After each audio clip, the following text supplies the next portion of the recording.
Hello good morning student. देखो आज जो हमारा चलेगा वो चलेगा improper integral of first kind.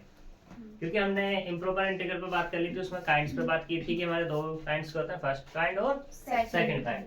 हम आज बात करेंगे improper integral improper integral integral of first kind.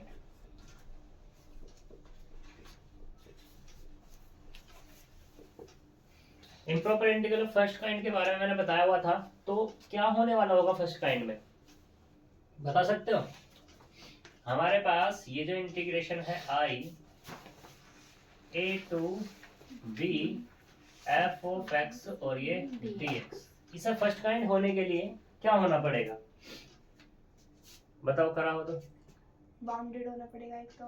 किसको बाउंडेड है? कौन है बाउंडेड? ए भी बाउंडेड है। F of x. F of x क्या है हमारा यहाँ पर? वो बाउंडेड है। और इसका जो डिफरेंस आएगा ए बी का, जो ये हमारे पास डिफरेंस होगा इसका ए बी माइनस ए का क्या होगा? फाइनाइट। फाइनाइट होगा, इनफाइनाइट होगा। चाहे वो प्लस का है चाहे वो माइनस का। माइनस का है। इसका मतलब क्या होगा यहाँ पर? इसके पास कितने केस हो सकते हैं? दो। 3 केस हो सकते हैं इसके तीन पास। क्यों? पहला भी दोनों के दोनों क्या हो सकते हैं? इनफाइनाइट। फिर ठीक है, इनफाइनाइट माइनस हो सकता है। इनफाइनाइट प्लस इनफाइनाइट आएगा। मतलब कहने का क्या हुआ कि b बराबर भी इनफाइनाइट होगा और माइनस के a बराबर भी इनफाइनाइट होगा, डिफरेंस तभी इनफाइनाइट होगा। फिर क्या हो सकता है यहाँ पर कि b अब की बार इनफाइनाइट हो जाए और a क्या रहे? फाइनाइट रहे। तीसरे केस में क्या होगा? ये वाला माइनस के इनफाइनाइट, तभी तो हमारा इनफाइनाइट आ सकता है, अदरवाइज इनफाइनाइट नहीं आ सकता।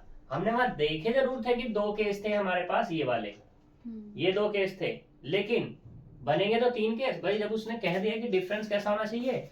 इनफाइनाइट होना चाहिए, तो उसने बेसिक एक केस नहीं लिखा, लेकिन हमारा तीसरा केस तो है, तभी तो हमारा बनेगा ये। तो ये चीज थी, इसके बारे में हमें यह बात करनी है कि भाई इसकी क्या क्या कंडीशन हो सकती है, कैसे कैसे इसको हम सोल्व कर सकते हैं। अब बात आती है कि भाई क्या जरूरत पड़ गई इसकी। जरूरत इसलिए यहाँ पर ये पड़ गई क्योंकि कभी कभी ऐसा होता है कि इंटीग्रेशन हमारा सोल्व नहीं होता। जब वो इंटीग्रेशन सोल्व नहीं होता लेकिन इंटीग्रेशन में सोल्व भी करना है, तो उसके लिए यहाँ पे कुछ थ्योरम्स, कुछ प्रॉपर्टीज का यूज करेंगे। वो प्रॉपर्टीज क्या है देखते हैं उनको।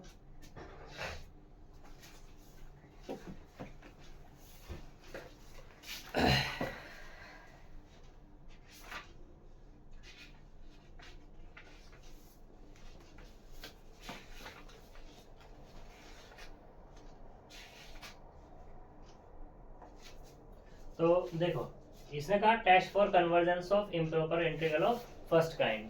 अब सोल्व करने की बात आई है, बाउंडेड है। बाउंडेड है तो इसका मतलब क्या होगा? कन्वर्जेंट होगा। ये कल बता दिया था कन्वर्जेंट कब होगा और डाइवर्जेंट कब होगा।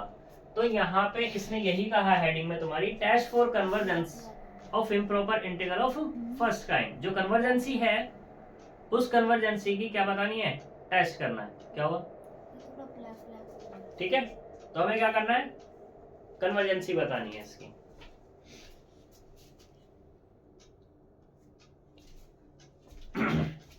तो सबसे पहले comparison test and question test. Comparison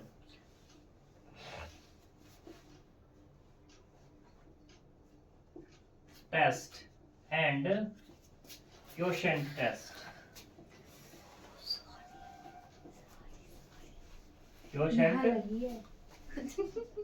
test तो वो होगा क्या, उसके बारे में हम देखते हैं। तो comparison test for integral with non negative integrand. Integrand का मतलब यहाँ पे ये है कि जो भी हमारे पास इंटीग्रेशन होके आता है उसको हम बोलते हैं इंटीग्रांड। वो कैसा होना चाहिए तुम्हारा? नॉन नेगेटिव होना चाहिए। तो इसने कहा है let f of x and g of x be two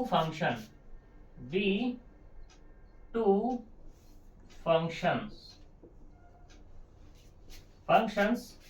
which are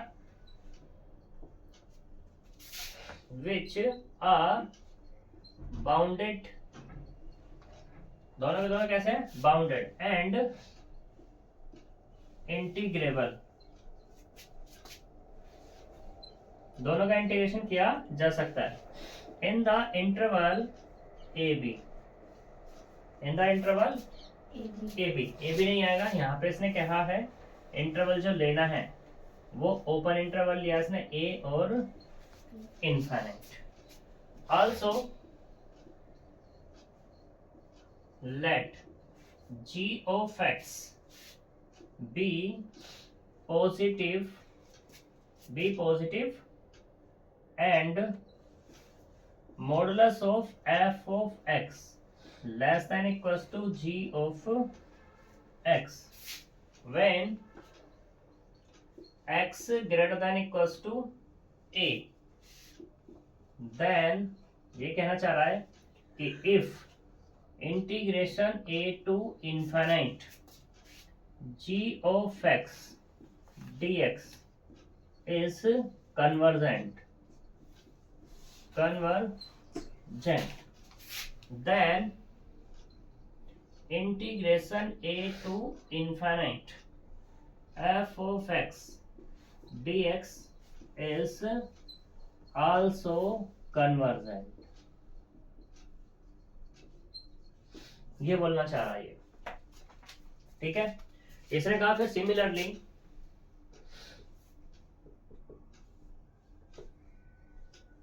इसका क्या हुआ, अभी तो इंक डाल ली थी इसमें। Similarly modulus of f of x greater than equals to g of x for all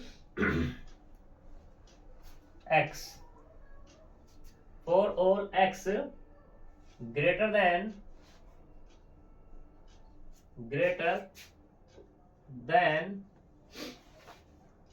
some number x not greater a and integration a to infinite g of x dx is divergent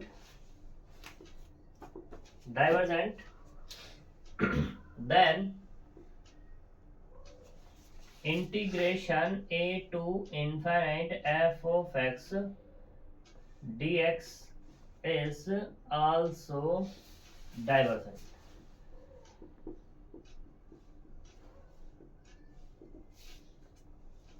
मतलब इसका क्या हुआ, इसका मतलब समझते हैं।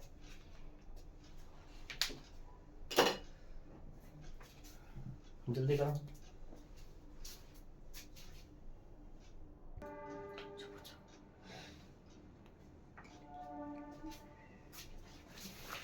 देखो यहाँ पे क्या है कंपैरिजन टेस्ट में कि इसने कहा let f x and g x be two function which are bounded and integrable in this. इसने दो फंक्शन ले लिए, एक क्या ले लिया एफ ऑफ एक्स ले लिया, दूसरा ले लिया यहाँ पे जी ऑफ एक्स लिया है। तो इसने कहा आल्सो लेट जी एक्स बी पॉजिटिव, जी एक्स को इसने कह दिया कैसा है हमारा पॉजिटिव। तो तब ये कहना चाह रहा है कि देखो हमने हमारे पास जो एफ एक्स था उसका मॉडुलस लिया हमने, मॉडुलस लेने के बाद वो क्या मुझे मिला, छोटा मिला किससे, जी एक्स से, ठीक है। व्हेन एक्स ग्रेटर क्या है या बराबर किसके, ए के, ए से बड़ा होगा या बराबर होगा तब उस केस में इसने कह दिया। तो जब इसने कहा कि कह रहा है कि देखो जी एक्स का अगर इंटीग्रेशन करूं तो वो कैसा आएगा मेरा कन्वर्जेंट, अगर जी एक्स का इंटीग्रेशन कन्वर्जेंट है तो एफ एक्स का भी कैसा आएगा मेरा कन्वर्जेंट ही आएगा, ठीक है। क्योंकि देखो भाई यहाँ पे क्या है, जी एक्स क्या है मेरा बड़ा है, बड़ा फंक्शन है किससे, एफ एक्स से, और उसके मॉडुलस से भी फंक्शन से बड़ा है। अगर ऐसा भी हो सकता है कि एफ एक्स यहाँ पे क्या हो जाए नेगेटिव भी हो सकता है, लेकिन उसने क्या कर दिया इसको पॉजिटिव कर, मॉडुलस ले लिया तो पॉजिटिव ही निकल के आना है, तो उसका फंक्शन कैसा है, छोटा है किससे, जी एक्स से। अब जी एक्स का इंटीग्रेशन किया तो वो कैसा निकला, कन्वर्जेंट निकला। तो एफ एक्स का भी क्या निकलेगा, कन्वर्जेंट, क्योंकि बड़े का कन्वर्जेंट है तो छोटा भी कन्वर्जेंट हो गई होगा। ये स्पेसिफिक केस भी होता है कि अगर कोई बड़ी वैल्यू हमारी कन्वर्जेंट है तो छोटी भी क्या होगी, कन्वर्जेंट ही होगी। ऐसे ही यहाँ पे इसका सेम केस है, सेम केस में क्या कह दिया इसने, जी एक्स कैसा हो जाएगा मेरा डाइवर्जेंट, तो एफ एक्स भी मेरा कैसा हो जाएगा डाइवर्जेंट। क्यों हुआ, क्योंकि अब की बार यहाँ पे इसने क्या कह दिया, देखो भैया modulus of f of x greater है किससे, जी एक्स से, यानी कि जी एक्स छोटा है, छोटा डाइवर्जेंट है तो बड़ा तो आल्सो हो जाएगा। ठीक है, वो कहते हैं ना कि कहावत होती है कि जब छोटे में कमी तो बड़े में तो अपने आप ही होगी। ठीक है ना, क्योंकि वो वहीं से आई है, ऐसा मानना है लोगों का, पर कभी कभी गलत हो भी जाता है। ठीक है, तो देखो इसकी यहाँ पे कुछ प्रॉपर्टीज दी हुई है। Question test for integrals with non negative integral.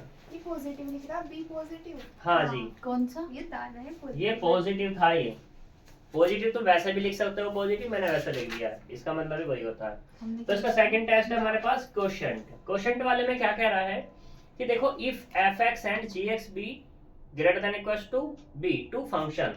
इसने ले लिया यहाँ पर कि एक लिया एफ ऑफ एक्स और एक लिया जी ऑफ एक्स, दोनों के दोनों क्या है, greater than equal to 0, f x be और जी एक्स बी। तब इसने कहा फर्स्ट केस में कि देखो मैंने निकाली limit x tends to infinite पे f of x upon g of x की, fx को डिवाइड किया किससे, gx से, और ये मिला मुझे कितना, a। इस a के पास बात आई कि देखो ना तो a हमारा 0 है और ना ही a कैसा है हमारा, इनफाइनाइट है, कोई दिक्कत। ठीक है, तो फिर इसने कहा कि देखो हमारे पास जो ये था a to infinite f of x dx, और दूसरा क्या है a to infinite g of x dx। इसके पास क्या कंडीशन होगी, या तो ये दोनों के दोनों ही क्या होंगे, कन्वर्जेंट होंगे, दोनों के दोनों, इसलिए लिख दो यहाँ पर बोथ। ठीक है, या क्या होंगे ये, बोथ डाइवर्जेंट होंगे, कोई दिक्कत। ये कंडीशन इसने कह दी कि जब ये कंडीशन है तो बात हो रही है। अब बात आती है कि देखो जी अगर ये कंडीशन ना हो फिर कोई और कंडीशन आए, वो कंडीशन क्या होगी देख लेते हैं। वो कंडीशन क्या है हमारी,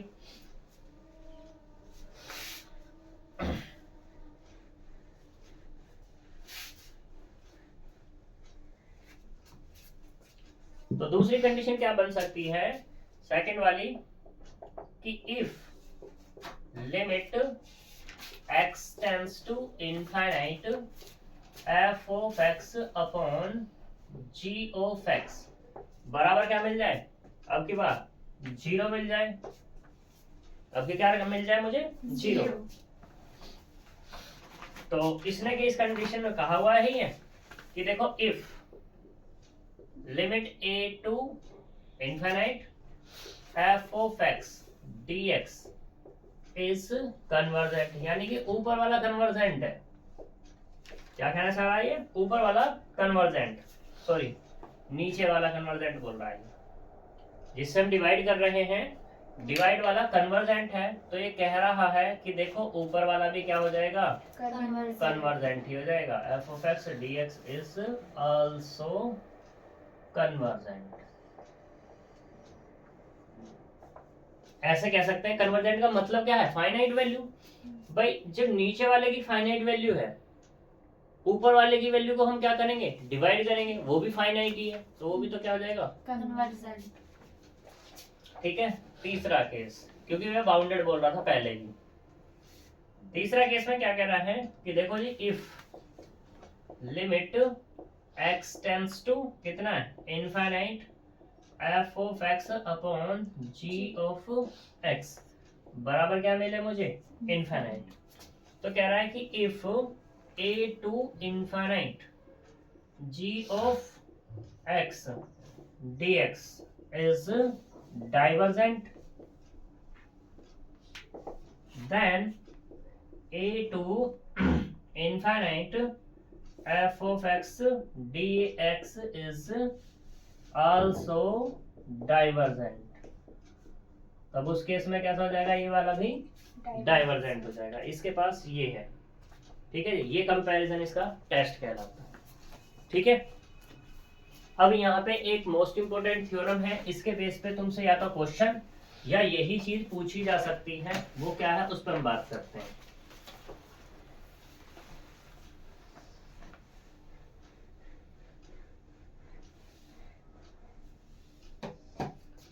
देखो यहाँ पर थ्योरम ये कहती है, पहले हम थ्योरम को ही लिख देते हैं। The comparison integral, the comparison integral a to infinite dx upon x की power n when a greater 0 यानी कि पॉजिटिव है is convergent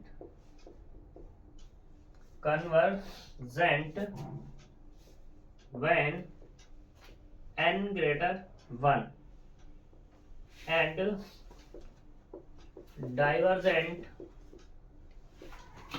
divergent a less than equals to 1।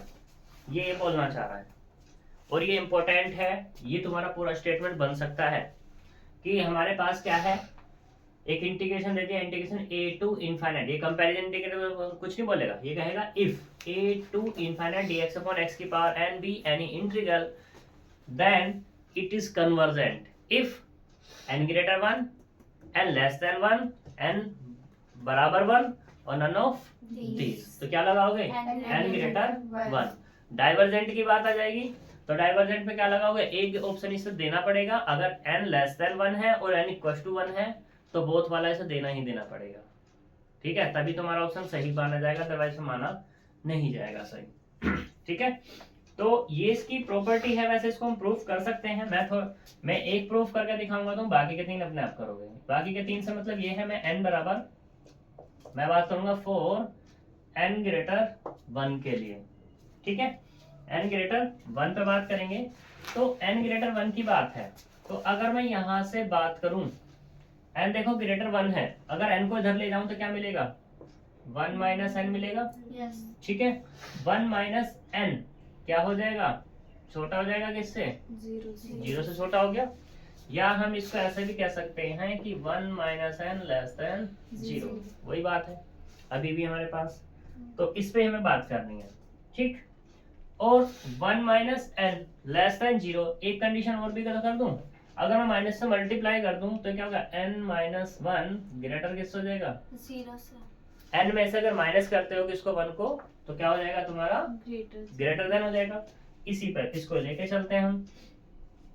Now limit कौन सी लेनी है, limit x tends to infinite ले लूं, या चलो अभी नहीं लेते इसको, थोड़ा सा इसको इंटीग्रेशन पे बात कर लेते हैं। पहले वैसे इंटीग्रेशन पे ही बात करनी थी इसके। तो i बराबर कितना है हमारे पास, a to infinite dx upon x की पावर n। इंटीग्रेशन करना जरा इसका, a टू इनफाइनाइट x की पावर माइनस के n और ये dx, तो क्या आएगा, x की power minus n plus 1 upon minus n plus 1, और ये कितना, a टू इनफाइनाइट, ये तो मिलेगा। ठीक है, तो इसको मैं ऐसे लिख दूं, लिमिट कितनी, x tends to infinite, x की power 1 minus n upon 1 minus के कितना आएगा, n। ठीक है, माइनस a की power 1 minus n upon 1 minus n, कोई दिक्कत तो है ही ना। अपर वाली का तो लिमिट बना दिया मैंने, इसको मैंने पुट कर दिया, कोई दिक्कत। अब इस कंडीशन का यूज करो फर्स्ट केस पे। ठीक है, चाहो सर आप कर सकते हो, तो यहाँ कह सकते हो फर्स्ट केस कि इफ n ग्रेटर 1, जब n ग्रेटर 1 है तो n माइनस 1 ग्रेटर किससे होगा, 0 से। ठीक है, और ऐसे ही बात आ रही है किसकी, 1 माइनस n लेस होगा किससे, 0 से। ये तो कोई दिक्कत वाली बात नहीं है। ठीक, अब तुमने क्या किया, इसको यहाँ पर पुट कर रहे हो, इस वैल्यू को, यहाँ पे एक कंडीशन है हमारे पास, x टेंड्स टू इनफाइनाइट रख रहे हो, तो इनफाइनाइट की पावर कितना होगा, या ऐसे करो इसको, ये है हमारे पास limit x tends to infinite, इसको मैं नीचे ले आऊं तो क्या मिलेगा, 1 अपॉन 1 माइनस n, तो x की पावर n माइनस 1 मिलेगा भाई, नीचे आकर के माइनस a की power 1 minus n upon 1 minus n।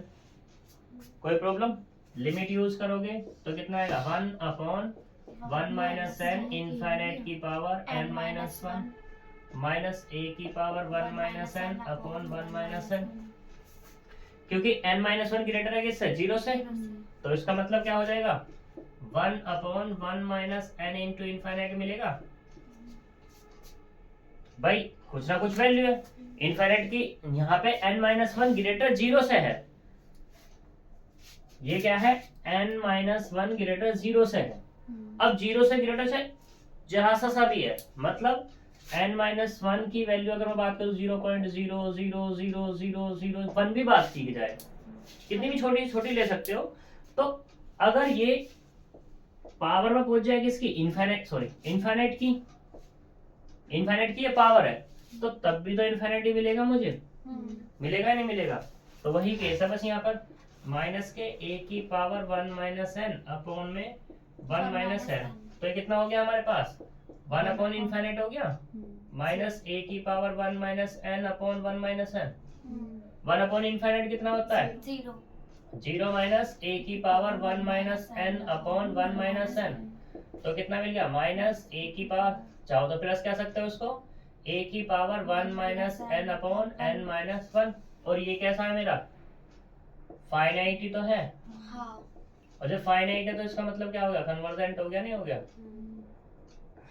क्यों जी फाइनाइट वैल्यू तो कन्वर्जेंट है और यूनिक है ये, ठीक है। तो इसका मतलब क्या लेके चले, जब हम n ग्रेटर लेके चले 1 से, तो क्या मिला मुझे कन्वर्जेंट। सेम प्रोसीजर पे क्या जाएगा, ग्रेटर की बात हो जाएगी या नहीं, क्योंकि भाई n अगर n लेस लूं मैं 1 से, तो नीचे वाला तो 0 बनने लगेगा, और 1/0 क्या कहलाएगा हमारा, देखो इसे रफ करूं इस वाले को,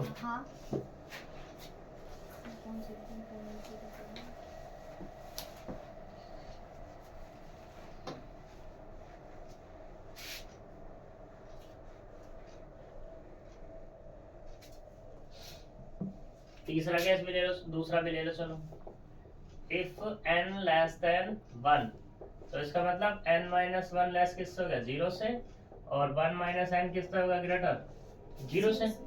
तो यहाँ पे रखना फिर से I equal to limit x tends to infinite,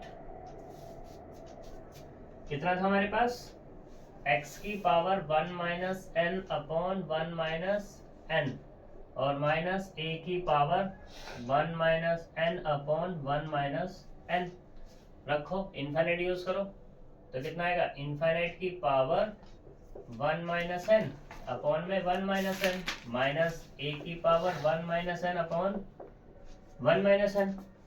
अब क्योंकि यहाँ पे 1 माइनस एन क्या ग्रेटर 0, तो ये कितना मिलेगा इनफाइनाइट ही तो मिलेगा, अभी तो मिला था a की power 1 minus n upon 1 minus n, तो क्या मिला इनफाइनाइट माइनस समथिंग जो भी वैल्यू, तो इनफाइनाइट में से कुछ भी माइनस करेंगे क्या, क्योंकि वो इनफाइनाइट नहीं है, तो जब इनफाइनाइट है तो इसका मतलब क्या हो गया या नहीं। तीसरा केस क्या है कि इफ n बराबर कितना है 1 के, अब n बराबर 1 है तो लेते हैं I बराबर integration a to infinite 1 upon x, और ये dx, इंटीग्रेशन कितना आएगा log x, लिमिट कितनी a टू इनफाइनाइट, तो क्या मिला log इनफाइनाइट माइनस के log a, और log इनफाइनाइट कितना होता है माइनस के इनफाइनाइट, याद रखना ये, सॉरी log इनफाइनाइट होता है इनफाइनाइट, ठीक। अब इनफाइनाइट में से माइनस करोगे तो क्या मिलेगा तो इसका मतलब क्या हो गया डाइवर्जेंट। प्रूफ हुआ या नहीं हुआ, ठीक है। इसी तरीके से तुमसे पूछा जा सकता है, करो फटाफट।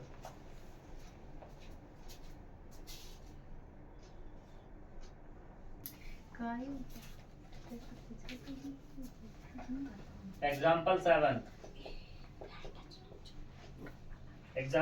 Test the convergency of the integration, यानी कि 0 to infinite cos mx upon x square plus a square और ये dx, ये है हमारे पास। अगर हम इसके इंटीग्रेशन की बात करें तो क्या हम इसको कर पाएंगे, cos mx upon x square। तो बहुत टिपिकल हो जाएगा। इसलिए इसने कहा, फिर ये कन्वर्जेंसी और डाइवर्जेंसी की भी बात कर रहे हैं कि भाई कन्वर्जेंसी, क्योंकि जब इंटीग्रेशन ही इसका नहीं कर पा रहे हम जल्दी से, तो हम क्या करेंगे यहाँ पर, ना कन्वर्जेंसी बता पाएंगे ना ही क्या बता पाएंगे, डाइवर्जेंसी। तो हमने यहाँ पे लेट करना है एफ ऑफ एक्स बराबर cos mx अपॉन पूरे को मान लो x square plus a square and g of x माना कितना 1 upon x square plus a square. बात है इसके मानने की भी, कौन सा कैसे मानना है वो तुम्हें देखना होगा।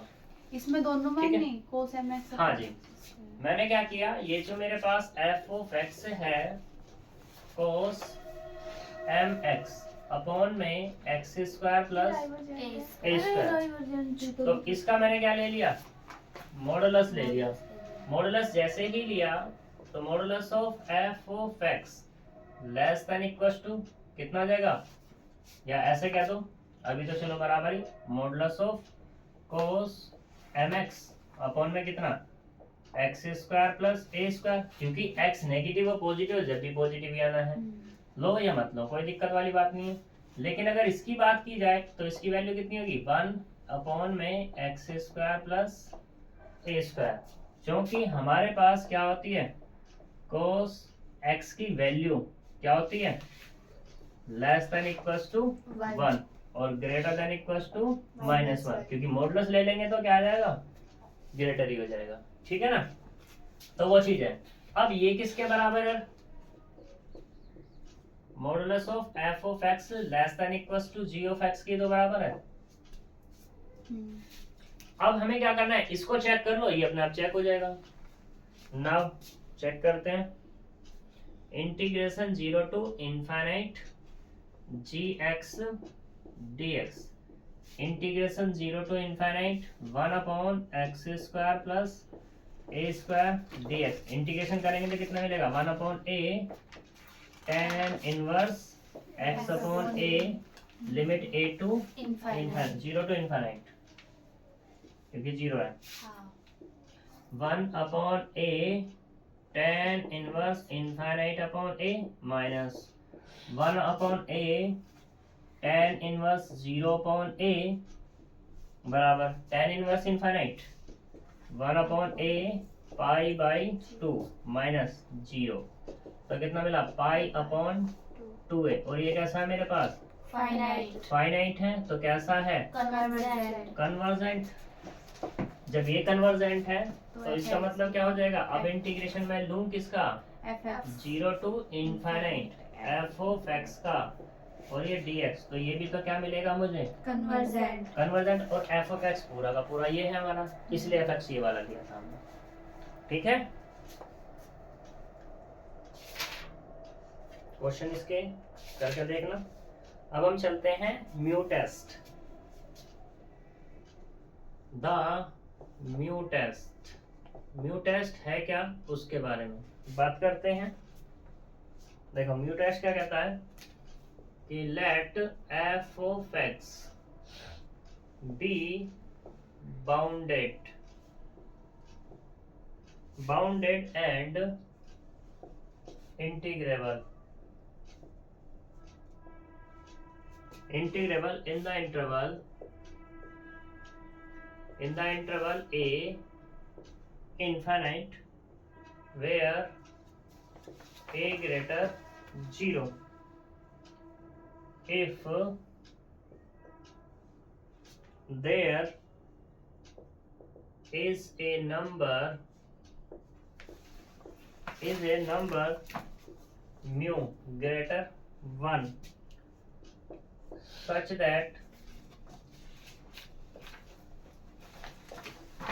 that limit x tends to infinite x की power mu f of x exist कौन से वाले, exist then तो ये ना हो गया, a to infinite f of x dx is convergent।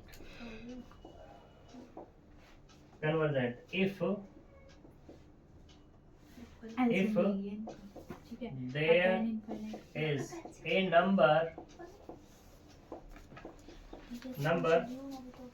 mu less than equals to 1, क्या हो गया? ये वाला ही कहाँ गया? कौन सा? ये tan inverse minus infinite upon a है जो a अपॉन 0 कितना होगा? ये वाला नहीं इनफाइनाइट कौन सा? tan इनवर्स ये वाला? हाँ इनफाइनाइट अपॉन a कितना होगा? वह इनफाइनाइट होगा ना उतना, हो गए। और tan इनफाइनाइट कितना होगा? π/2। फिर तो मैंने क्या लिखा? तो इसका ये पूछे कि फाइनाइट की जगह तो π/2 आ गया, तो a कहाँ चला गया? ये फाइनाइट अपॉन a फाइनाइट लिखा ना आपने? ये फाइनाइट ना, वो इनफाइनाइट है हाँ वो। Sorry infinite. तो इसका a पूछे, a कहाँ गया? इनफाइनाइट कितना आएगा? इनफाइनाइट यही खराब है। इनफाइनाइट अपॉन कितना आएगा? इनफाइनाइट नहीं आएगा तो यहाँ पे क्या फंसा गई? a फाइनाइट ही तो हो। तुम्हें तो आया तो समझ में मुझे कह रही हो। अगर यो फाइनाइट ना होता, यो फाइनाइट ना होता तो हमारे पास क्या है? यो a इनफाइनाइट है। समथिंग अपॉन इनफाइनाइट कितना हो गया? Infinite infinite plus x square कितना हो गया? कोस की वैल्यू 1 होगी या -1 होगी? कितना हो गया? 1 अपॉन इनफाइनाइट। अच्छा, जीरो तो पूरा 0 हो गया। कुछ बता पाए इससे? फिर अब जब 0 से लेकर इनफाइनाइट जा रहा है, यानी कुछ ना कुछ नाप रहा है वो, जब नाप रहा है तो कुछ ना कुछ वैल्यू आएगी इसकी, 0 थोड़ी होगा। फिर दिमाग चलाओ। ये क्या कर such that limit x tends to infinite x की power mu f of x exist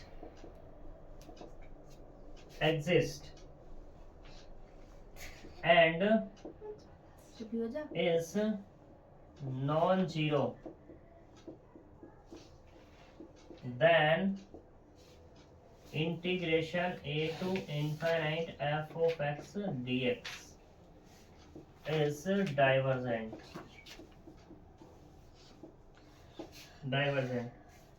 and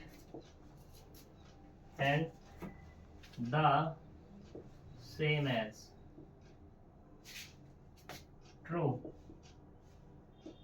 if limit x tends to infinite x की power mu f of x dx is plus के इनफाइनाइट दे या minus k infinite दे। देखो अच्छा है यहाँ पर ये क्वेश्चन तो इससे कुछ इतने खास पूछे नहीं जाते, ठीक है, और पूछे भी जाएंगे तो बड़े आसान है। यहाँ पे क्या है? चलो कर लो पहले।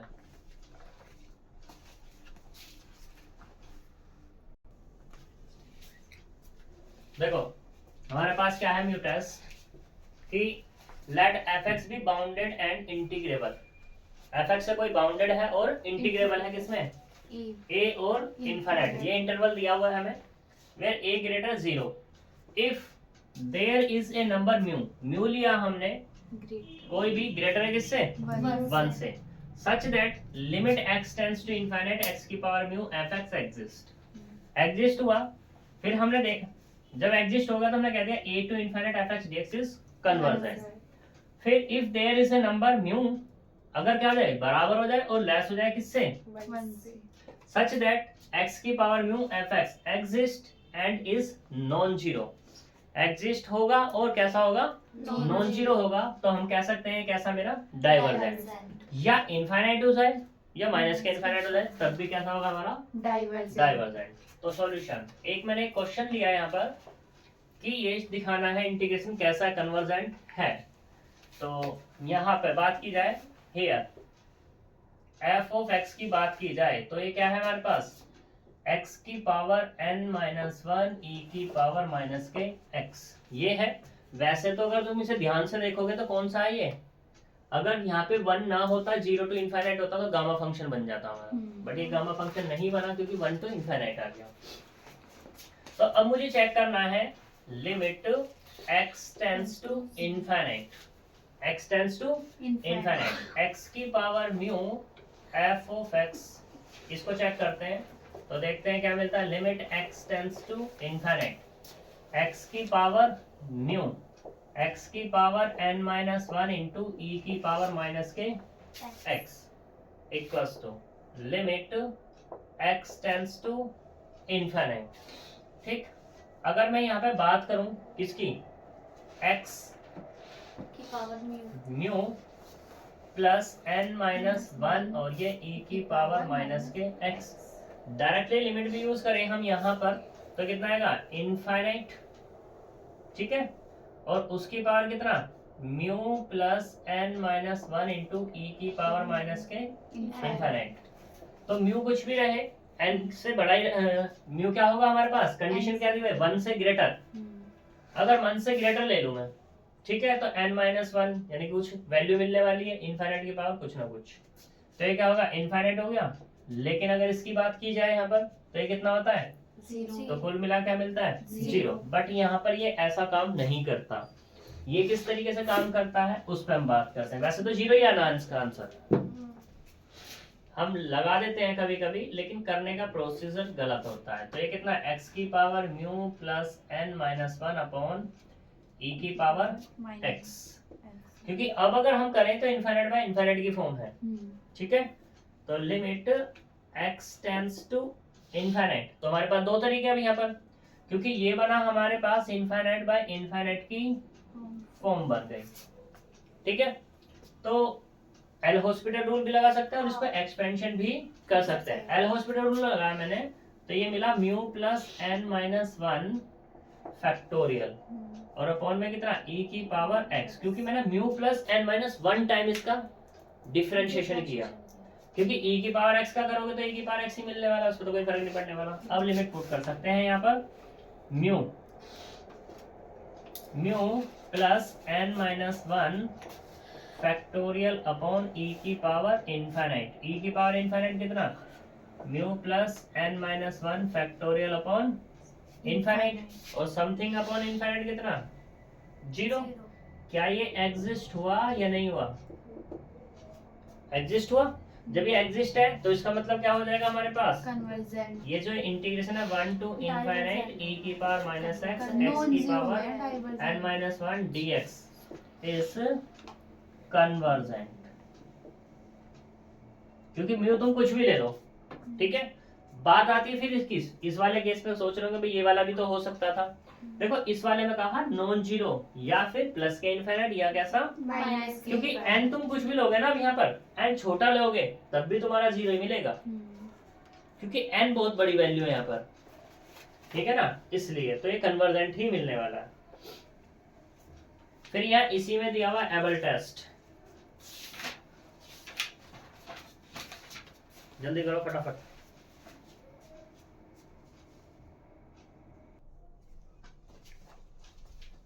देखो एबल टेस्ट क्या है यहाँ पर कि हमारे पास if a to infinite fx dx convergent and phi x bounded and monotonic, तो ये कह रहा है कि x ग्रेटर किससे है, a से, तो a to infinite fx phi x dx इस कैसा होगा, कन्वर्जेंट होगा। यानी कि इसे कहना इस तरीके से चाहिए था कि मान लो मेरे पास इस तरीके से कोई एक इंटीग्रेशन है, तो इस इंटीग्रेशन को चेक करना है वो क्या होगा।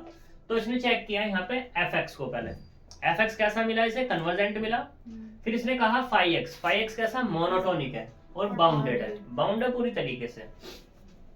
तो फिर इसे क्या कहना है कि ये हमारा कैसा हो जाएगा, कन्वर्जेंट। अगर फाई और x ये वाली कंडीशन, फाई और fx ये वाली कंडीशन को क्या करते हैं, डन करते हैं। ठीक है, कैसे किस तरीके से मैं क्वेश्चन लिया हुआ है इस पर हम बात कर लेते हैं।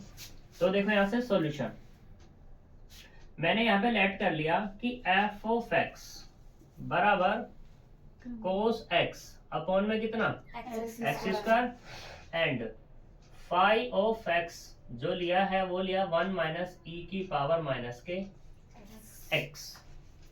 ठीक है, इसको चेक करते हैं।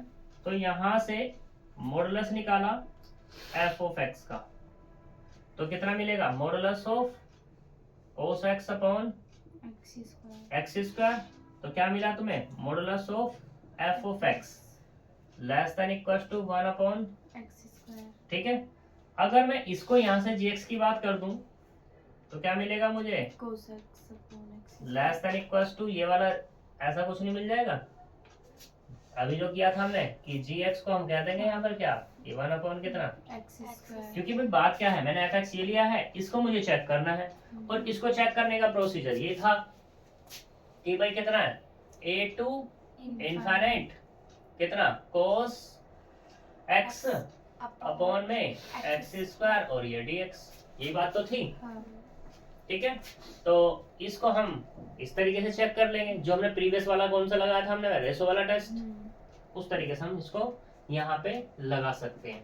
अब देखो gx बराबर ये मिला 1 अपॉन एक्स स्क्वायर, तो हमने थ्योरम पढ़ी थी अभी a to infinite 1 upon x की पावर n dx, ये तो पढ़ा था, ये वाली थ्योरम थी a to infinite 1 upon x की पावर n और ये dx तो ये कन्वर्जेंट कब था, जब n ग्रेटर किससे था, 1 से अगर मैं यहाँ से बात करूं एक्स स्क्वायर तो n बराबर कितना है यहाँ पर 2 2 ग्रेटर 1 है तो कन्वर्जेंट हो गया, ये कन्वर्जेंट हो गया, बड़े वाला कन्वर्जेंट तो छोटे वाला कन्वर्जेंट अपने आप, जब ये कन्वर्जेंट तो इसका मतलब क्या हो गया, ये वाला कन्वर्जेंट, और जब ये कन्वर्जेंट तो अब चेक कौन करना है बस मुझे 5x, क्योंकि एक दूसरे से कनेक्ट है सब ये, तो 5x इसका मतलब ये क्या हो गया हमारा कन्वर्जेंट हो गया। ठीक है, 5x कितना 1 माइनस e की पावर माइनस के x। ठीक है, तो यहाँ पे 1 माइनस है, ये कैसा होगा, क्या ये बाउंडेड होगा या नहीं होगा, 1 माइनस e की पावर माइनस x, x कहीं तक भी मूव करो, x कहाँ तक मूव करा, a टू इनफाइनाइट, इनफाइनाइट तक जा रहा है, जब x को इनफाइनाइट रखोगे तो कितना मिलेगा 0, यानी कि ये कहाँ तक जा रहा है 0 तक जा रहा है। ठीक है, और क्या है इसमें से 1 और मैक्सिमम क्या हो सकता है, ये मैक्सिमम तो हो गया 1, मिनिमम क्या हो जाएगा ये तुम्हारा 0 हो जाएगा, हो जाएगा या नहीं होगा, तो इसका मतलब क्या हो गया, बाउंडेड हो गया या हो गया, तो इसका मतलब ये क्या हो गया हमारा बाउंडेड, और मोनोटोनिक का मतलब क्या हो जाएगा, इंक्रीजिंग या डिक्रीजिंग, भाई 1 से 0 की तरफ आ रहा है तो क्या हो गया ये डिक्रीजिंग हो गया, तो इसका मतलब क्या बाउंडेड एंड मोनोटोनिक हो गया, मोनोटोनिक, तो कह देंगे हम यहाँ पर जब ये हमारा ये क्या हो गया fx phi of x is bounded and monotonic and integration a to infinite f of x dx is convergent, तो इसका मतलब क्या हुआ, integration a to infinite f of x phi of x dx is convergent, और ये कितना है हमारे पास a टू इनफाइनाइट fx कितना माना मैंने cos x upon x square, और ये कितना 1 माइनस e की पावर माइनस के x dx, ये भी कितना आ जाएगा कन्वर्जेंट हो जाएगा, ये प्रूव करना था इस क्वेश्चन में। ठीक है, फिर इसी में आता है तुम्हारे पास अब कौन सा, डिरिचलेट टेस्ट। डिरिचलेट टेस्ट क्या है इसे देख लेते हैं फटाफट से।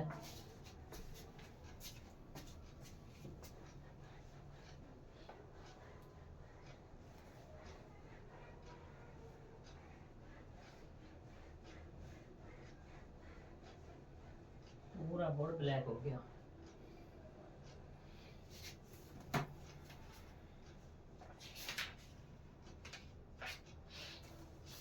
देखो पूरा नहीं लिखो मैं, डिरिचलेट टेस्ट। डिरिचलेट टेस्ट क्या कहता है, if fx is bounded and monotonic, एक इसने f of x लिया इज बाउंडेड एंड मोनोटोनिक। ठीक, फिर इसने कहा किस इंटरवल में, ये जो a है मतलब x है less than equals to a, और सॉरी ग्रेटर है किससे a से, और यह बराबर है, और लेस है किससे इनफाइनाइट से, एंड इफ लिमिट निकाली फिर इसने कि limit x tends to infinite f of x बराबर क्या मिला 0 मिला। ठीक है, देन इंटीग्रल, फिर इसने एक इंटीग्रेशन निकाला a to infinite f of x और कितना है 5x dx, तो ये क्या है कन्वर्जेंट मिला इसे। कब मिला? इसको शर्त थी कि अगर तुम निकालोगे modulus a2x phi of x और ये dx, उसका मॉडुलस तुमने निकाला तो कैसा मिलेगा तुम्हें? बाउंडेड मिलेगा। कैसा मिले? Bounded. x takes all finite value. x तुम यहाँ पे कोई भी वैल्यू ले लो, कैसी? फाइनाइट। 1 2 3 1000 2000 लाख 10 लाख कितनी भी, लेकिन फाइनाइट होनी चाहिए। हर एक के लिए ये क्या मिलना चाहिए तुम्हें? बाउंडेड मिलना चाहिए। ठीक है, तो बस यही बात है यहाँ पे, इसे ही बोलना था, इसे कन्वर्जेंट। डिरिचलेट टेस्ट ये कह रहा है यहाँ पर। एक तो ये था हमारे पास हेबल टेस्ट, और दूसरा क्या हो गया? Dirichlet test. दोनों में से कोई सा लगा सकते हो। ठीक है, फिर है यहाँ पर एब्सोल्यूट कन्वर्जेंट। एब्सोल्यूट कन्वर्जेंट में क्या है, ये कभी कभी पूछ लिया जाता है। एब्सोल्यूट कन्वर्जेंट, एब्सोल्यूट कन्वर्जेंट क्या है, या कन्वर्जेंस, तो इसने कहना है the infinite integral a to infinite fx dx। ये हमारे पास इंटीग्रेशन है, यही चलता आ रहा है, a to infinite f of x और ये dx कैसा है? ये इनफाइनाइट है। ठीक है, इसने कहा इनफाइनाइट इंटीग्रल, इनफाइनाइट इंटीग्रल, ठीक, is said to be absolute convergent if the integral, ये तब इंटीग्रल क्या होगा तुम्हारा? एब्सोल्यूट कन्वर्जेंट होगा जब a to infinite modulus of f of x dx क्या कह दो? Is convergent. ठीक है, ये तुम्हारा एब्सोल्यूट कन्वर्जेंट कब होगा? जब तुमने क्या किया? मॉडुलस लिया किसका? f ऑफ x का, ये कन्वर्जेंट निकला तो ये एब्सोल्यूट है, ये कन्वर्जेंट है तो ये एब्सोल्यूट है। ठीक है, इसी का जस्ट अपोजिट भी हम ऐसे कह सकते हैं। क्या? इसने भाई यहाँ पे क्या कह रहा है कि ये कन्वर्जेंट तो ये कन्वर्जेंट, बट अब जरूरी नहीं है कि ये हमारा क्या हो जाए? एब्सोल्यूट हो जाए, ये कन्वर्जेंट हो, रेसिप्रोकल नहीं है। ठीक है, ये कह रहा है कि ये तो कन्वर्जेंट है तो ये है, जब ये है तो ये नहीं है, नेसेसरी सफिशिएंट कंडीशन नहीं है। बस इस चीज का ध्यान रखना है यहाँ पर। ठीक है ना, तो यही कह रहा है ये एब्सोल्यूट कन्वर्जेंट के बारे में। तो तुम्हारा फर्स्ट काइंड यहाँ से खत्म होता है। सेकंड काइंड बिल्कुल डिक्टो इसी की तरह है, पढ़ के आना, कोई प्रॉब्लम होगी तो देख लेंगे। ठीक है, कल सेकंड काइंड पे सारे टेस्ट वही मिलेंगे, बस क्या होगा, जैसा यहाँ पर क्या है इंटीग्रेशन है वही डिफरेंट मिलेगा, लेकिन टेस्ट की अगर बात की जाए तो बिल्कुल वही है, डिक्टो सारे के सारे, प्रोसीजर भी सेम है, बस छोटा मोटा चेंजेस होगा। ठीक है, तो मिलेंगे नेक्स्ट वीडियो में, बाय बाय।